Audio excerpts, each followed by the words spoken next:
السلام عليكم ورحمة الله وبركاته. معكم مستر محمد شلبي.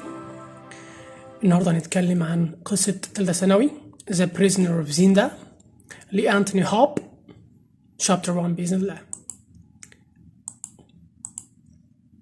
Chapter 1 طبعا كان راسندل كان قاعد I was eating breakfast in the dining room of my brother's house thinking about what I would do that week when my brother's wife Rose came into the room. Rodolphe, you're 29 years old, she said. Are you ever going to do anything useful? Rose, I answered putting down my egg spoon. Why should I do anything? I have nearly enough money to do anything I want to, and I enjoy an important position in society. My brother is Lord Bellasdon, and you are Countess. But you've done nothing except be lazy. It's true. I'm a member of the Rasendal family, and our family don't need to do things. This annoyed Rose because her family were rich, but less important than the Rasendals. At this moment, my brother Lord Bellasdon came into the room. Rupert, I'm so happy you're back, cried Rose. What's the matter, my dear? Robert asked her. At this point, I should explain that I had not been lazy all my life. I had studied hard and learned a lot when I was at a German school and German university. I spoke German as well as I spoke English, and I also knew how to speak French, Italian, and Spanish. I was good with a gun and a strong swordsman. I was also very good at riding a horse. It's not just your red hair that makes you different from your brother, said Rose. He's also realized his position in society has responsibilities. You only see opportunities in yours.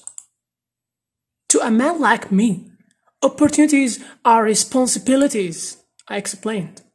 Good, because I have some news for you, said Rose. Sir Jacob Rodile tells me he'll offer you a real opportunity. He's going to be an ambassador in 6 months' time, and he says he's happy for you to work for him. I hope you will take this job, Rodolphe. My sister-in-law has a way of asking people to do things which is impossible to refuse. Moreover, I thought the job should quite interesting. So I said, if in 6 months' time I am in a position to take this job, then I'll say yes.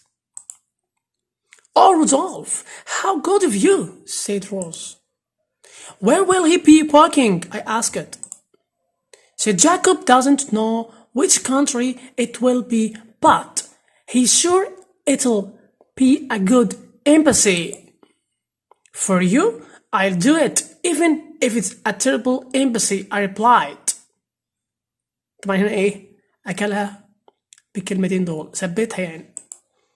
Now I had made my promise to Rose, but there were still 6 months to go before the job would start, and I began to think about what I could do in this time. I decided that I would visit Ruritania, a small country in the middle of Europe.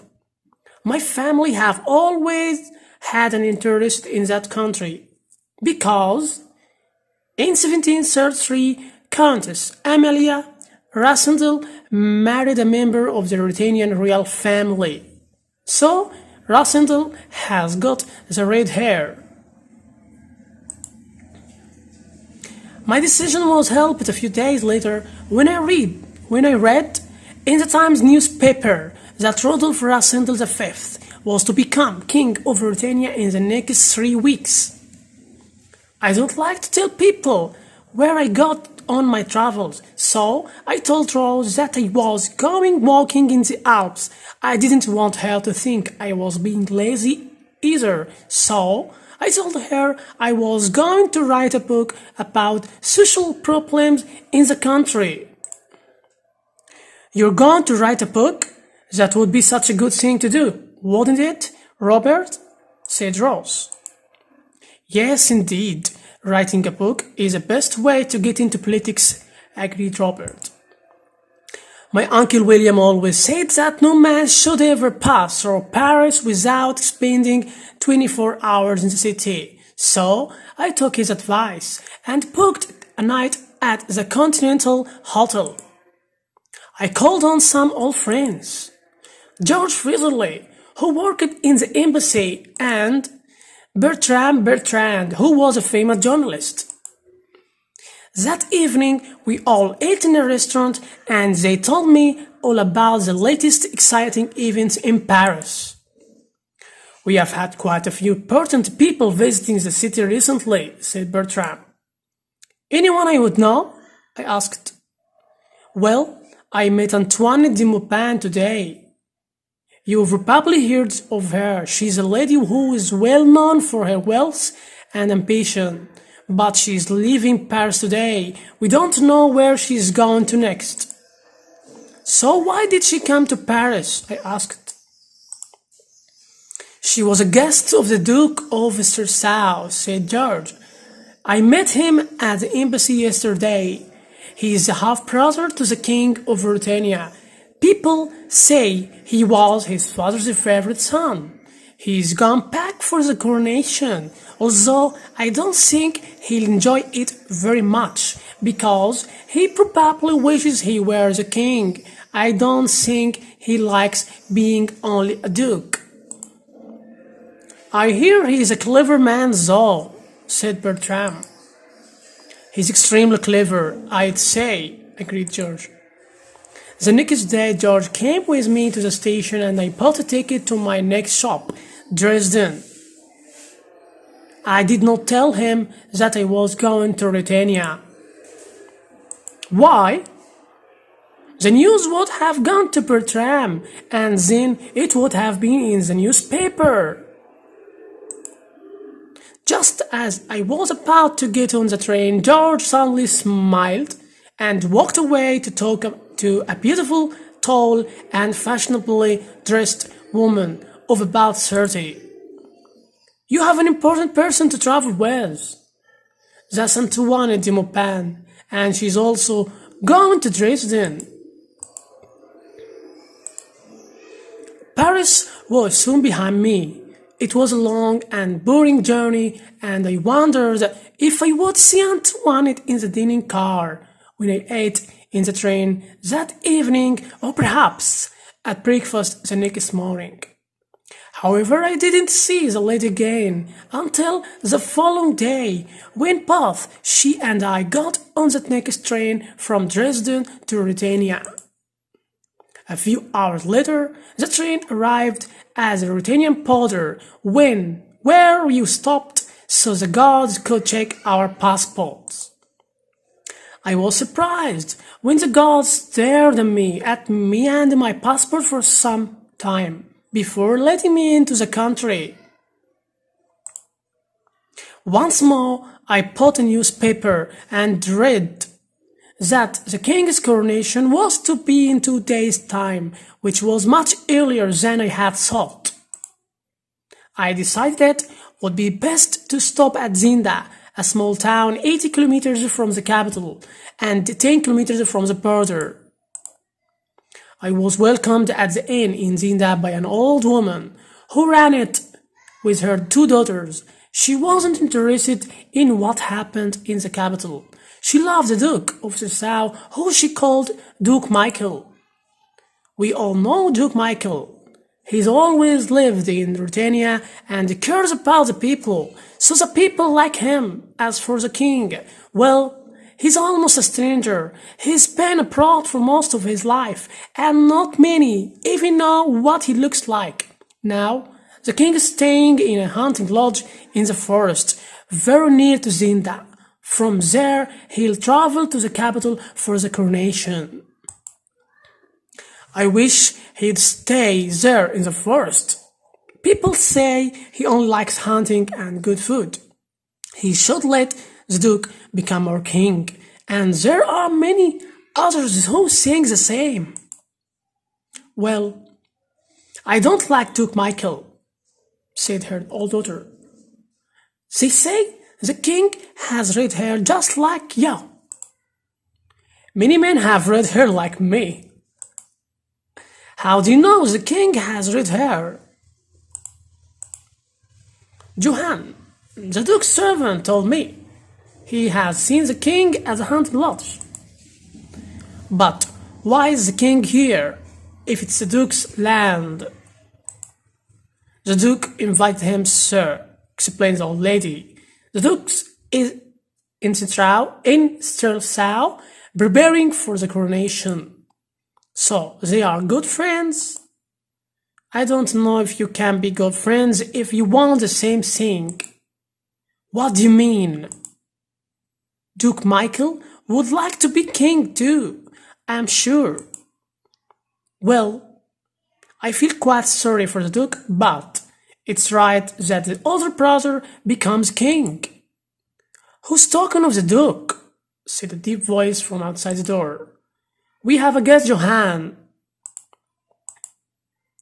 When he saw, he took off his hat and stepped back in surprise as though he had seen something amazing. What's the matter, Johann? Asked the old lady. The gentleman is come to our country to see the coronation. It's the red hair. We don't often see it in our country unless you're part of the king's family, the Elfberg. Many of them have red hair. The man continued to stare at me but said, Good evening, sir. I am sorry, I didn't expect to see any new guests here. Don't worry, it's late and time I went to bed. I wish you all a good night. Thank you, ladies, for our conversation. Sir, have you ever seen our king? No, I have never seen him, but I hope to do on Wednesday at the coronation. The next morning, Johann said I could stay at his sister's house. She was married to a wealthy trader and she had invited him to stay with them for the coronation, but he was unable to go. I was very happy to have this opportunity and accepted the offer. Half an hour I reached the castle. It was very old, but well built, with a moat around it. Behind it was a large modern mansion, which was used by the Duke as his country home. The mansion was reached by a wide road, but the old castle could only be reached by a drawbridge between it and the mansion. It was so quiet and peace in the forest that I soon fell into a deep sleep. Why, look at him, it's amazing, he looked just like the king. I opened my eyes slowly and found two men, both carried guns and were dressed for hunting.